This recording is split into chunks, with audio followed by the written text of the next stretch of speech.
Assalamualaikum warahmatullahi wabarakatuh. Bismillah, alhamdulillah, salatu wassalamu ala rasulillah Sayyidina Muhammad ibn Abdullah, la hawla wa la quwata illa billah. Subhanaka la ilma lana illa ma'alamtana, innaka antal alimul hakim. Rabbis rohli sodri wa yassir li amri wahlul uqdatam min lisani yafqahu qawli. Amma ba'd, yang saya hormati para asatidzah, ibu-ibu yang berbahagia, alhamdulillah dengan rahmat Allah, dengan nikmat Allah kita bisa berkumpul di masjid yang kita cintai ini dalam rangka untuk mencari keridhaan Allah Subhanahu wa taala dalam keadaan kita, apapun keadaan kita, apapun yang sedang kita jalankan, semata-mata hanya mencari ridho Allah Subhanahu wa taala. Pada kesempatan kali ini izinkan saya untuk menyampaikan satu tema, memaknai hakikat kemanusiaan. Kenapa ini penting untuk disampaikan? Karena saat ini jumlah manusia sudah kurang lebih 5 miliar. Jumlah manusia sudah kurang lebih 5 miliar. Biasanya dalam prinsip ekonomi, kalau persediaan barang itu banyak, maka harga akan turun. Ya. Kalau persediaan barang itu sedikit, harga akan naik. Kalau jumlah barang itu banyak, harganya turun.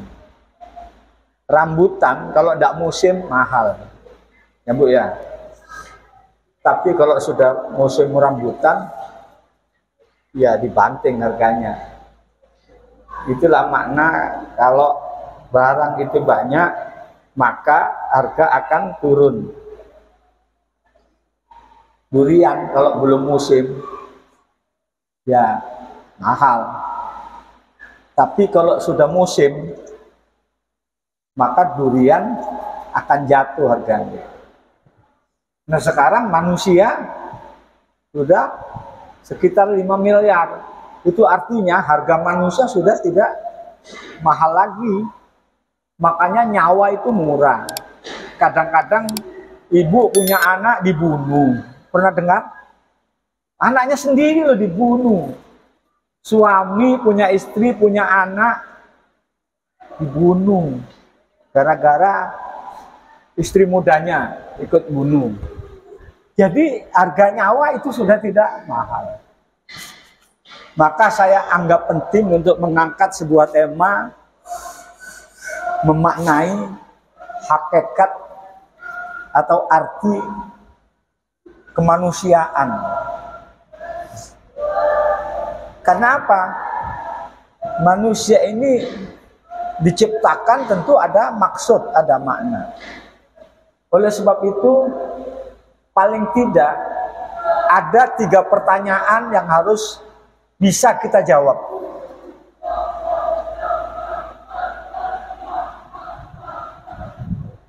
Ada latihan tentara kayak ini?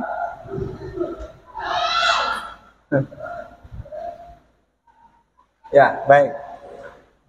Ada 3 pertanyaan yang kita harus bisa menjawab untuk mengetahui hakikat manusia itu apa. Yang pertama, manusia harus tahu min aina antum. Ya. Dari mana asal usul kita? Orang yang nggak tahu asal usulnya berarti nggak tahu dirinya. Orang yang nggak tahu diri ya kurang ajar. Kok nggak tahu diri? Maka harus tahu dari mana asal usul kita. Yang kedua, kita harus bisa menjawab limaza antum. Untuk apa kamu itu dijadikan? Manusia itu dijadikan untuk apa? Itu yang kedua. Yang ketiga, manusia harus bisa menjawab summa ila aina antum tadhhabun. Kemudian sesudah kehidupan ini kemana kita akan kembali? Itu 3 pertanyaan harus bisa dijawab. Ya, kalau nggak bisa jawab itu akan bingung hidup ini, ya kan? Yang pertama nggak tahu diri, yang kedua nggak tahu apa-apa, ya. Yang ketiga nggak tahu kemana kembali, artinya percuma aja jadi manusia. Kalau nggak tahu 3 jawabannya, maka Allah menurunkan yang namanya hidayah. Ada 5 atau 6 hidayah yang diturunkan oleh Allah. Yang pertama adalah hidayatul fitriyah, hidayah fitrah. Manusia itu kalau lahir pasti menangis, ya, lahir menangis. Dan tangisan manusia di seluruh dunia itu sama. Ya. Bayinya orang Jawa dengan bayinya orang Butun sama nangis. Ya.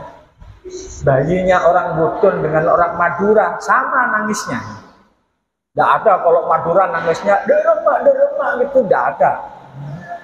Orang Bugis nangisnya agak. Tidak lucu, nanti orang lain nggak ngerti. Semua tangisan bayi di dunia ini sama. Mau orang Cina, mau orang Jepang, mau orang Amerika, tangisannya sama. Bayi kalau ingin menyatakan ketidaknyamanannya dengan menangis dan tahu, semuanya orang tahu ini bayi ini menangis, berarti ada yang tidak nyaman, ngerti orang, karena tangisan bayi semuanya sama. Bisa dibayangkan kalau tidak sama, misalnya TKW yang datang ke Eropa jadi baby sister, bingung melihat bayinya orang Korea itu bingung. Tapi orang Indonesia memang dasar pinter, tidak mau bingung kalau bayinya rewel dikasih CTM. Itu kelakuan orang Indonesia, ketangkap layar ternyata apa kok bayinya diem aja, diminumi CTM. Aneh-aneh orang Indonesia itu, dan memang terkenal di luar negeri aneh-aneh. Masa kiswah pakaiannya Ka'bah ya digunting, nggak tahu mau dibuat apa. Itu orang Indonesia itu, di luar negeri aneh-aneh. Haji gitu, bis nggak mau turun dibawakan batu, mau dilempar beneran pecah. Rupanya kelakuannya dia orang Malang, kelakuannya sering nonton bola, suka ngelempar batu. Di sana dibuka rahasianya oleh Allah. Ini kejadian orang Indonesia, tapi saya bangga jadi orang Indonesia, walaupun seperti itu ya. Maka semuanya bayi tangisan sama dan itu hidayah fitriyah. Kemudian ada hidayah insting. Kalau insting itu lapar, butuh makan, ya makan. Ya. Haus, butuh minum, ya minum. Dan insting pada binatang itu jauh lebih kuat ketimbang insting manusia. Bayi kalau dia haus nggak diminumi, nggak didekatkan puting ibunya, nggak bisa minum sendiri dia. Tapi pada kambing, dia lahir 1 jam setelah lahir dia bisa cari puting induknya. Instingnya lebih kuat. Pada binatang lebih kuat, ya. Sehingga manusia tidak cukup diberi hidayah fitriyah, diberi hidayah insting, tidak cukup. Binatang pun tidak cukup, maka diberi pula namanya hidayah panca indera. Ada penglihatan, ada pendengaran, ada peraba, ada penciuman, ada perasa. Diberi. Binatang juga diberi. Bahkan pada binatang panca inderanya lebih kuat ketimbang manusia. Onta bu ya, onta itu kalau berdiri dongak begini, dia bisa mencium baunya air dengan jarak 15 km. Itu onta. Kelelawar itu bisa meraba benda 1 meter sebelum dia sampai kepada benda, itu dia bisa merasakan, alat perabanya bisa bergerak. Sehingga sampai tidak pernah dengar kelelawar nabrak dinding. Ya. Kalau ada kelelawar nabrak dinding, itu kelelawar stres. Ya. Tapi manusia nggak bisa meraba kalau tidak memegang. Ya, ini sudah keadilan Allah. Onta dongak begini bisa 15 km mencium air. Bayangkan kalau manusia itu jarak penciumannya seperti onta. Repot urusannya. Sekarang ada orang berak di WC sana, kita keciuman. Kan repot urusannya. Itu sudah keadilan Allah. Ya, manusia diberi batasan untuk mencium. Nggak diberi. Kadang-kadang manusianya yang tidak tahu diri, merasa Allah itu nggak adil. Suatu ketika ada orang melihat buah semangka itu besar, padahal pohonnya kecil, ya kan? Pohonnya kecil. Terus dia bersender di bawah pohon beringin. Dilihat pohon beringin ini besar, tapi buahnya kok kecil. Nggak adil Tuhan ini, katanya. Tidak adil Tuhan ini, semangka yang kecil batangnya kok buahnya besar. Waluh, tahu waluh, pohon buahnya besar, batangnya kecil. Ini loh, pohonnya besar kok, aduhnya buahnya kecil. Saya tidak menyindir Golkar itu buahnya kecil ya, tidak ada hubungannya dengan politik ini. Suatu saat dia tertidur di bawah pohon beringin, terus kejatuhan buah beringin pas hidungnya.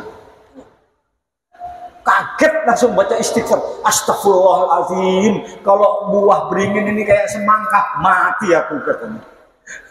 Ini keadilan Allah. Yang kecil-kecil bisa terbang, burung yang kecil-kecil. Binatang yang gede gak bisa terbang.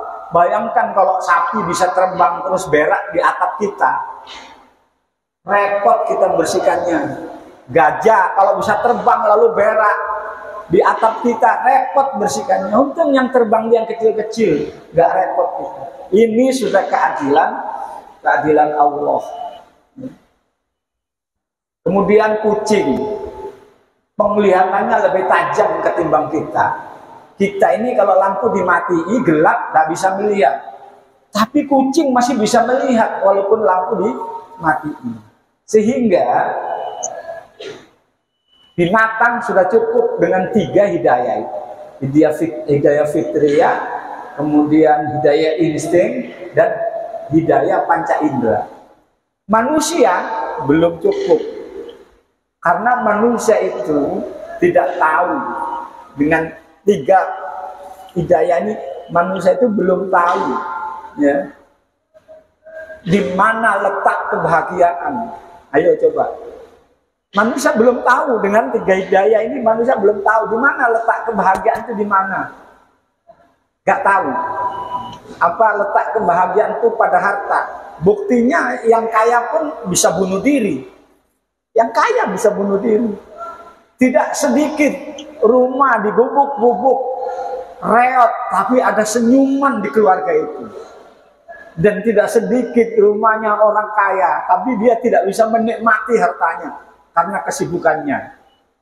Karena menikmati rezeki itu cuma 3 tempat, ya.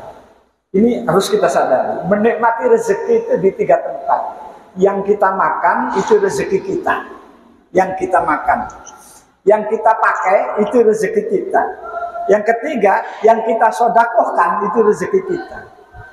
Yang dimakan dibatasi oleh usia, dibatasi oleh sehat dan afiat, ya. Makan sate umur 17 tahun itu nikmatnya bukan main, sampai cucuknya kegigit pun tidak masalah. Coba dibalik umurnya 71 tahun, sate itu berubah rasanya, keras lah, kena cucuknya gusinya berdarah. Artinya dibatasi umur. Kalau sudah tua itu tidak bisa makan banyak-banyak pun tidak bisa. Mengunyah lembut pun tidak bisa. karena giginya sudah mulai berjatuhan, ya kan? Dikira satenya yang keras, bukan, giginya yang nggak ada. Kalau satenya itu lembek aja bagi umur 17 tahun. Coba menikmati mobil mewah, tapi pinggangnya sudah sakit-sakitan, tidak nyaman juga.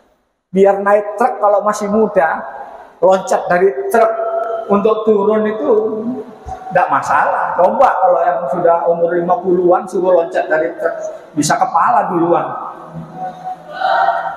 Dibatasi oleh umur. Yang kedua, dibatasi oleh kesehatan. Kalau tidak sehat, tidak bisa makan nikmat. Gigi kita sakit satu aja, makan sudah tidak nyaman. Itu sehat. Ditentukan umur, ditentukan sehat. Sehat, umurnya masih muda, tapi banyak masalah. Ya, banyak masalah. Mau makan, bilang istrinya makan sana, tinggal makan aja, nggak usah cewek. Enaklah makan.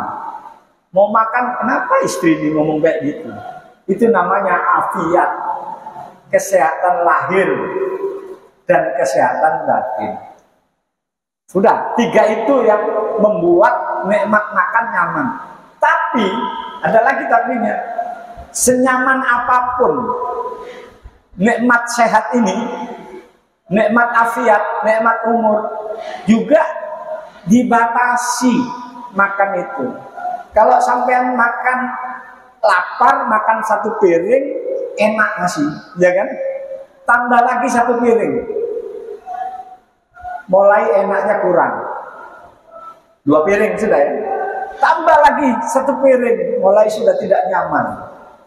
Tambah lagi 1 piring, muntah. Ya. Muntah, tambah 1 piring, muntah. Maka rezeki makan dibatasi. Apalagi kalau sudah tua, sering-sering diperiksa. Ya. Kalau sudah berumur 58 tahun, 55 tahun, kok makannya masih banyak, gak lama itu. Bener, gak lama, gak lama. Asam urat kambuh, gak lama. Kolesterol kambuh. Persoalan. Sering-sering ibu periksa. Kalau malam tuh diperiksa, kalau kakinya sudah mulai dingin, itu mulai diintip malaikat. Karena malaikat itu mencabut 3 tahapan. Tahapan pertama, malaikat itu mencabut dari kaki sampai ke perut, ya kan? Dari kaki sampai ke perut. Setelah itu dilaporkan ke malaikat yang nyabut dari perut sampai ke dada. Makanya kalau kakinya sering dingin, coba diusahakan dikasih balsam lah supaya hangat.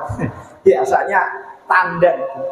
Likulli syai'in alamatan. Setiap sesuatu itu ada tandanya. Kematian pun ada tandanya. Ya. Kematian pun ada tandanya. Maka diperiksa kaki. Ada tanda yang paling hebat, ya, yang paling hebat. Apa itu tanda yang paling hebat? Yaitu apabila lidah ditatapkan ke langit-langit lidah, sudah tidak terasa geli, itu mau mati sudah. Coba lidah sampai tatapkan ke langit-langit lidah. Kalau masih geli berarti masih hidup. Loh, benar itu. Kenapa? Karena kalau orang mati itu lidahnya kaku, keluh, sehingga ditatapkan ke langit-langit lidah nggak terasa geli. Hati-hati. Sudah dicoba. Masih geli, masih hidup. Ini guyon tapi beneran, ya, beneran. Sering-sering pokoknya bertasbih, sholat malam ditatapkan. Oh masih geli, alhamdulillah, masih hidup. Pokoknya sering-sering aja. Karena likulli syai'in alamatan. Setiap sesuatu itu ada tandanya. Mau mati pun ada tandanya. Sebenarnya kalau manusia mau mati 40 hari mau mati, hakikatnya dia itu mayat. Cuman kita aja nggak paham, nggak tajam. Kadang ngomongnya yang memberikan memberikan tanda. Ngomongnya kok gini sih ngomongnya. Cuman kadang-kadang kita tidak tajam memahami alamat tanda. Ya. Nah, maka manusia tidak tahu di mana letak kebahagiaan. Manusia tidak tahu apa tujuan hidup. Maka Allah menurunkan yang namanya hidayatul rasul atau hidayatul din, hidayah agama. Seandainya tidak ada Nabi Muhammad, tidak mungkin hari ini sampai duduk di Masjid Raya ini. Percaya nggak? Seandainya tidak ada Nabi Muhammad, nggak mungkin sama punya suami. Artinya hubungan itu nggak ada aturannya. Kalau tidak ada Nabi Muhammad, nggak mungkin sampai punya keturunan, punya anak kayak komunis lah hidupnya. Komunis itu bila negara memerlukan anak, silahkan yang muda-muda bikin anak, di mana saja boleh. Nanti anak dipelihara negara, enak lah seperti itu. Maka supaya hidup itu teratur, supaya bisa menjawab dari mana asal usul manusia, untuk apa manusia dijadikan, kemana manusia sesudah kematiannya, Allah menurunkan Nabi Muhammad. Hidayah selanjutnya adalah hidayatul-din. Nabi Muhammad ditugaskan untuk membawa agama. Nabi Muhammad ditugaskan untuk menyampaikan Al-Quran. Ya, Al-Quran sebagai pedoman, Al-Quran sebagai tuntunan, supaya manusia tahu hakikat kemanusiaannya. Dulu ada orang kaya raya di Australia, punya perusahaan pesawat, dia punya anak, punya istri, tapi dia galau hidupnya, bimbang hidupnya. Lalu dia ambil pistol, dia bunuh istrinya, dia bunuh anak-anaknya, kemudian dia membunuh dirinya sendiri. Apa katanya? Saya kepingin ketemu Tuhan, tapi tidak tahu caranya. Bukan ketemu Tuhan, tapi ketemu hantu kalau seperti itu. Nah, maka Rasul diturunkan ini untuk membimbing, untuk menuntun kita. Dari mana asal-usul kita, ada jawabannya di Al-Quran. Untuk apa kita dijadikan, ada jawabannya di Al-Quran. Kemana kita sesudah kehidupan ini, ada jawabannya di Al-Quran. Ada pedomannya, ada tuntunannya. Persoalannya menyedihkan sekali. Ternyata anak-anak kita banyak yang belum bisa baca Al-Quran. Kalau baca Quran aja nggak bisa, bagaimana mempelajari petunjuknya? Namanya petunjuk, namanya pedoman, dia harus dibaca. Kalau ada obat sakit kepala, namanya bodrek. Aturannya diminum sehari 3 kali. Terus nggak dibaca aturannya, diminum 1 kaplek. 1 kaplek itu diminum semua supaya cepat sembuh, ya kan? Bikin petunjuk sendiri, ya nggak tambah sembuh, kepalanya yang akan hilang, akan teler karena diminum semua. Sama orang Islam nggak baca petunjuknya, nggak baca Qurannya, nggak baca hadisnya, sunnahnya, hidup pokoknya yang penting Islam. Ya kan seperti ini. Banyak orang Islam yang nggak sembahyang, banyak orang Islam yang nggak puasa. Padahal Nabi sudah bersabda, taraktu fikum amroini in tamassaktum bihima lan tadillu abada. Aku tinggalkan 2 perkara, kalau kamu pegangi keduanya, kamu tidak akan sesat selama-lamanya, yaitu Al-Quran dan Sunnah Nabi. Nah sekarang berapa banyak anak-anak kita yang bersentuhan dengan Al-Quran, padahal itu petunjuknya. Anak-anak kita kalau sudah tamat ngajinya, misalnya kelas 2 sudah tamat, tanya, kamu nggak ngaji? Sudah tamat. Kamu udah ngaji? Sudah tamat. Nggak mau ngaji lagi. Padahal Al-Quran itu, seandainya air laut menjadi tintanya, ranting-ranting pohon di hutan menjadi penanya, untuk digali hikmah kandungan Al-Quran, akan kering lautan itu, sampai ditambah lautan lagi, tidak akan habis hikmah yang terkandung di dalam Al-Quran. Tapi kalau sudah tamat, ya tamat juga jadi orang Islam, ya kan? Nah, maka ayo anak-anak kita dorong untuk duduk di majelis-majelis taklim untuk memperdalam Qur'annya. Silahkan mau sekolah umum, silahkan mau kemana aja pendidikannya, tapi bekali dengan dua perkara ini.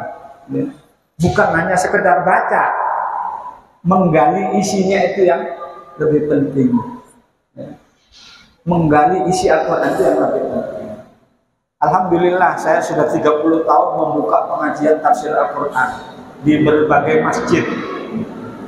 Alhamdulillah banyak ibu-ibu yang ikut, terutama yang di Juanda, di Batu Alam Permai itu ada sekitar 50-60 ibu-ibu yang usianya balita, bayi 50 tahun. Sudah balita. Alhamdulillah. Nanti paling tidak ditanya malaikat, kamu ngaji Quran enggak? Ngaji. Ya kan? Ada jawaban ditanya malaikat. Itu maghrib sampai isya di Batu Alam Permai. Maghrib sampai isya enggak lama, karena kalau sudah tua ini enggak bisa ngaji lama-lama. Ya kan? Pinggulnya sakit lah, apalah. Jadi saya batasi, begitu isya berhenti. Sholat maghrib berjamaah, ngaji, isya berhenti, setelah isya baru makan. Gak apa-apa, memang harus ada makannya ngaji itu. Biasanya makanan di majelis itu berkah. Kalau dimakan di rumah kayak gitu nggak senang. Tapi begitu sanggar yang biasanya di rumah nggak kemakan, di pengajian itu kemakan, berkah. Ya. Entah berkah, entah lapar, nggak tahu juga. Tapi yang jelas berkah. Berkah itu apa? Ziyadatul khair, bertambah-tambahnya kebaikan. Senang, ibu-ibu yang tua-tua itu senang, bapaknya yang sudah pensiun-pensiun itu senang. Ya. Tapi bukan hanya di situ saya ngadakan pengajian, bisa juga di tempat lain. Misalnya tadi subuh itu di Masjid Al-Muhajirin Jalan Pemuda, nanti malam di Jalan Delima, besok di Babul Hafadhoh. Kewajiban saya untuk memasyarakatkan Al-Quran. Kapan lagi masyarakat ini bersentuhan dengan Al-Quran? Kadang-kadang Bapak itu menyesal, kenapa ya dulu saya nggak belajar? Tidak apa-apa Pak, tidak usah disesali, yang penting sekarang mau belajar, ya kan? Iya Pak, tapi matanya udah kabur-kabur. Itu banyak orang Madura yang jual kacamata, beli aja kacamata yang cocok itu aja pakai.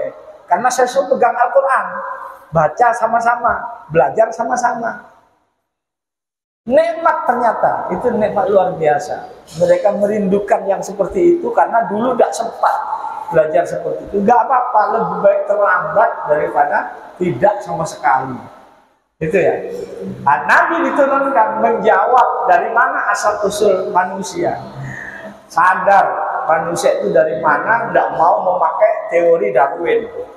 Kata Darwin, manusia itu dengan teori evolusinya dari kera. Saya keberatan kalau dibilang dari kera.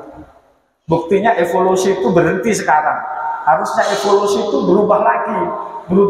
Tapi manusia tetap manusia, kera tetap kera. Memang ada manusia yang dikutuk jadi kera, yaitu Bani Israel yang hidup di pinggir laut. Ya kan? Ada perjanjian hari Sabtu tidak boleh menangkap ikan. Khusus untuk ibadah hari Sabtu. Ternyata insting ikan itu karena nggak ditangkap, mereka loncat-loncat di pantai kalau hari Sabtu. Panas Israel, sampai sekarang Israel ya kayak gitu sikapnya, panas. Begitu panas, hari Jumat dipasang jerat, ya kan? Pasang jerat, hari Sabtu loncat-loncat masuk ke jerat ikannya. Sabtu nggak boleh nangkap, nggak ditangkap oleh mereka. Hari Minggu baru diangkat, dibawa ke pasar Rahmat. Dibawa ke pasar hari Minggunya. Betul tidak nangkap hari Sabtu, tapi ini hela. Dalam agama namanya hela, ngakali. Tuhan diakali oleh Bani Israel. Maka dikutuklah mereka menjadi kera. Ada dua penafsiran, betul-betul menjadi kera, memakai bahasa kera, berkomunikasi kayak kera antar mereka selama 40 hari baru mati semua. Itu penafsiran pertama. Penafsiran kedua, dan ini yang lebih saya condongi, mereka tidak jadi kera, tapi sifatnya dirubah menjadi kera. Kalau kera bersifat kera, tidak apa-apa, orang kera. Tapi kalau manusia sifatnya menjadi sifat kera, itu yang luar biasa. Kera itu kalau diikat di jalanan pakai tali, kita bawa pisang, direbut itu. Ngerebutnya nggak ngambil satu. tangan kanan ngambil, tangan kiri ngambil, ditelan di sini ada, kaki kanan ngambil, kaki kiri ngambil, serakah. Kalau manusia bersifat kayak kera, serakah, pasti jelek, ya kan? Pasti jelek. Tapi kalau kera bersifat serakah, iya wajar kera. Kera itu kita pelihara dari kecil sampai besar, dilepas di rumah, habis dapur diporak-porandakan, kera. Kalau ada orang kita tolong, lama kita tolong, sudah baik kita menolong, terus dia keluar dari rumah kita, terus berhasil, tidak ingat sama yang nolong, kera. Maka sampean nggak usah minta balasan kepada yang kita tolong. Kalau nolong yang ikhlas, karena kebanyakan manusia yang ditolong itu lupa akan yang menolong. Ya. Kalau sampean minta balasan sama dia, sedikit aja balasannya. Tapi kalau minta balasan kepada Allah, Allah pasti bisa membalas yang lebih besar. Sehingga tidak sakit hati, terserah. Saya cuma nolong, kamu sukses, alhamdulillah. Tidak ada hubungannya dengan saya. Enak. Ini manusia-manusia kera ini menjengkelkan memang. Terus lihat kera, kalau dia masuk kebun jagung, dia nggak ngambil satu, Bu. Ya, jagung itu dirusak, pohon-pohonnya dirusak. Nanti kalau petaninya datang, dia lari, melihatnya ke belakang, yang ngejar dilihat, lalu dia naik ke pohon yang dekat situ, lalu di pohon itu digoyang-goyang, ngolok-ngolok. Ini sudah menyakiti orang, bersenang-senang di atas penderitaan orang lain. Ada yang seperti itu. Diajak kerja bakti tidak mau. Giliran untuk keluar, sanggar keluar, dia keluar makan duluan. Di tempat saya sana, dia kayak gitu. Dia ikut kerja bakti tapi makan duluan. Ini berbahagia di atas penderitaan orang lain. Dan banyak lagi sikap kera yang sangat buruk.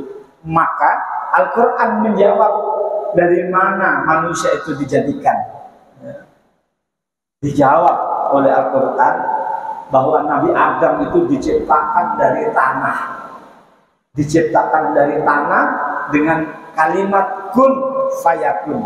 Innama amruhu idza arada syai'an ayaqula lahu kun fayakun. Kalau Allah menghendaki sesuatu itu hanya tinggal menyatakan kun, jadilah, fayakun, maka terjadilah Adam. Pertama Adam diambil dari tanah, dibentuk, tanah yang dibentuk, terbaring Nabi Adam itu di surga, ya, masih belum dikasih ruh. Pada saat itu iblis gak terima, maka dimainkan Adam itu, dimasuki lewat mulutnya, keluar dari pantat, dimasuki dari pantatnya, keluar dari mulut. Inikah yang mau dijadikan khalifah. Jadi iblis itu sejak dulu sudah iri dengan Nabi Adam. Lalu Allah memberikan ruh kepada Nabi Adam dengan ruhnya, kehendaknya. Pertama ruh itu dari kepala sampai sini. Begitu sampai sini bisa bergerak matanya, melihat surga yang indah itu. Nabi Adam sudah mau bergerak, mau duduk, tapi tidak bisa. Kenapa? Rohnya baru sampai sini. Maka disebut dalam Al-Quran bahwa manusia itu diciptakan punya sifat tergesa-gesa. Belum lengkap kalau mau diri ya nggak bisa. Sama kita ini karena anak cucu Adam, kalau usaha sudah laris, kepingin cepat kaya, ya kan? Kepingin cepat, itu sifat manusia. Maka manusia yang hebat, manusia yang luar biasa, ialah manusia yang bisa keluar dari sifat-sifat buruk manusia. Apa sifat buruk manusia itu? Di Quran disebutkan. Salah satunya ialah sifat kikir. Sifat kikir. Sifat buruk manusia itu sifat kikir. Sehingga kata Al-Quran, wa mayu qasuha nafsahu faulaika humul muflihun. Barang siapa yang dibebaskan dari rasa kikir, dia orang yang bahagia. Kita sadar kalau sedekah itu dibalas oleh Allah 10 kali lipat.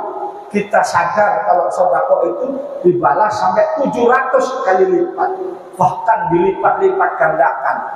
Tapi itu hanya ilmu yakin, pengetahuan saja. Ya, begitu ada kaleng lewat, pengetahuan aja.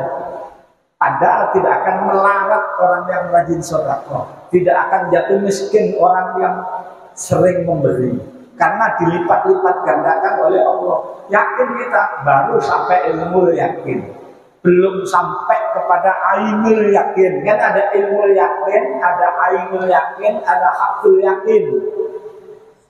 Kalau ainul yakin itu akan bisa kita lihat kalau sering kita memberi, lalu Allah tunjukkan balasannya. Kalau sampean masih punya orang tua, ini bisa dibuktikan. Saya itu pegawai negeri. Kalau sudah tanggal tua, dompet itu tipis. Kalau tinggal 1 lembar, saya datangi orang tua saya. Tinggal 1 nih. Mbah, tolong doakan rezeki lancar. Itu bapak itu berdoa. Itu tidak lama dompet itu terisi penuh. Iya. Apalagi pegawai negeri, kalau datang ke Abah itu tanggal 31, besoknya itu dompet pasti penuh. Iya lah, besok tanggal 1. Tapi bisa aja nggak gajian. Iya kan? Bisa aja nggak gajian. Saya sering itu buktikan. Sehingga ainul yakin saya, kalau saya sedekah itu pasti diganti oleh Allah. Kadang-kadang min haitsu la yahtasib, dari jalan yang tidak disangka-sangka. Entah saya pengajian begini, lalu dikasih amplop oleh panitia, terus ada jamaah yang nyalami saya dikasih, itu sering sekali kalau ketika saya sedekah. Buktikan sampai melihat dengan mata kepala sendiri. Kalau sudah sering melihat dengan mata kepala sendiri, nanti akan jadi hakul yakin, sudah yakin sudah pasti diganti. Ini yang kita belum sampai. Tataran kita baru sampai kepada ilmu yakin kalau sedekah itu diganti yakin, tapi ilmu yakin. Nah, bagaimana sedekah yang baik? Ya. Laisal birra hatta tunfiqu mimma tuhibbun. Kamu nggak akan sampai kepada kebaikan sejati, keimanannya hakiki, kecuali kamu memberikan apa yang kamu cintai kepada orang lain. Kita sering masih pilih-pilih. Ada yang merah, ada yang biru, ada yang hijau, ada yang putih. Ya. Begitu kaleng lewat, mestinya kalau kita yakin sudah cabut aja, manakah? Tidak tahu, masukkan. Tapi kita masih ngintip-ngintip. Yang hijau aja lah. Yang merah jangan dulu. Itu menunjukkan kita belum bebas dari rasa kikir. Siapa yang dibebaskan dari rasa kikir, dia orang yang beruntung. Mulai sekarang belajar untuk membebaskan diri dari rasa kikir. Jangan terlalu lalu lah. Kaleng lewat ada yang 10.000 yang dimasukkan 2.000. 2.000 minta selamat, ya repot. Ya. Ayo belajar sifat itu. Yang kedua, sifat yang harus dihilangkan, sifat iri. Hasud, manusia itu punya sifat iri. Ya. Suatu saat di majelis taklim Rasulullah, sebentar lagi akan masuk calon penghuni surga. Siapa ya? Tidak tahunya ada orang bawa terumpah masuk duduk di pojokan di majelis taklim Rasulullah. Besoknya Rasulullah bilang lagi, sebentar lagi akan masuk calon penghuni surga. Orang itu lagi. Sampai 3 kali di majelis taklim Rasulullah dinyatakan begitu. Abdullah bin Umar penasaran, apa sih amalan orang ini? Kok bisanya dia calon penghuni surga? Namun sahabat Abdullah bin Umar nginep 3 hari. Diselidiki tidak ada yang istimewa. Tahajudnya biasa-biasa saja. Namun malamnya biasa-biasa saja. Sholatnya biasa-biasa saja. Tanyalah Abdullah bin Umar. Tuan, saya ini kesini sebenarnya kepingin nyelidiki apa amal Tuhan, sehingga Rasulullah 3 kali ngomong sampai ini calon penghuni surga. Kata orang, ya nggak ada, apa yang sampai lihat, ya itulah amal saya. Kecewa Abdullah bin Umar, nggak ada yang istimewa. Keluar, ya sudah saya pamit, karena namu itu kan 3 hari aja. Jadi kalau namu tempat orang itu 3 hari batasnya. Kalau sebulan itu ngekos, namu kok sebulan bikin kacau rumah tangga orang.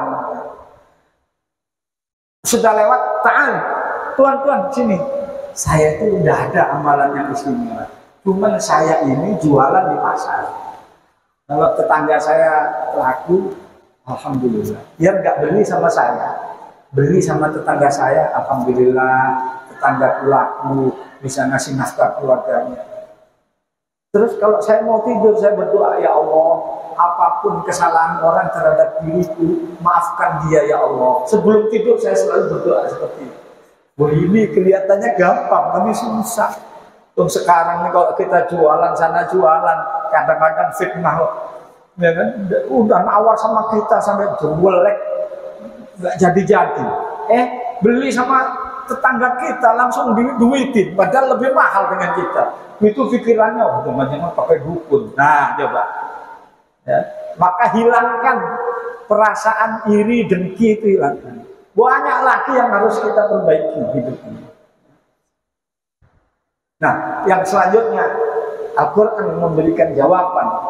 Ya, setelah manusia dijadikan dari tanah, apa yang kita sombongkan kalau kita ini dari tanah? Tanah yang kita injak, kita kencingi, kita buang kotoran. Tidak boleh manusia itu sombong. Maka tahu kita untuk apa kita dijadikan. Wa ma khalaqtul jinna wal insa illa liya'budun. Tidak aku ciptakan jin dan manusia kecuali untuk beribadah kepadaku. Ibadah dibagi dua, ada ibadah mahdhah, ada ibadah ghairu mahdhah.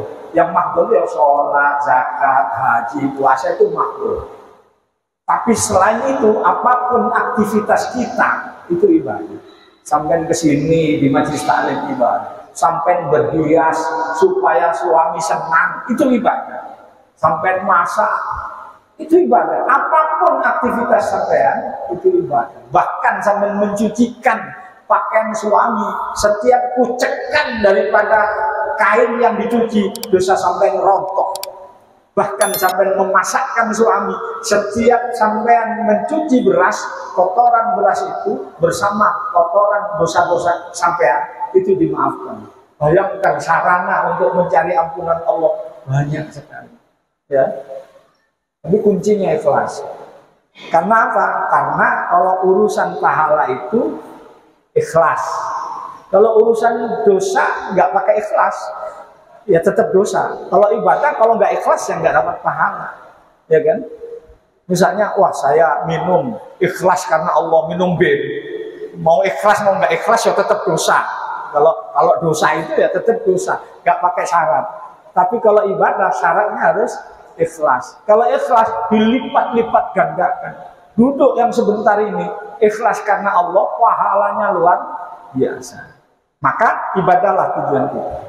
Lalu ibadah ini kita kumpulkan, nanti dicatat oleh Allah, sehingga kalau kita nanti mati kembalinya kepada Allah dengan amal kita yang sudah kita perbuat.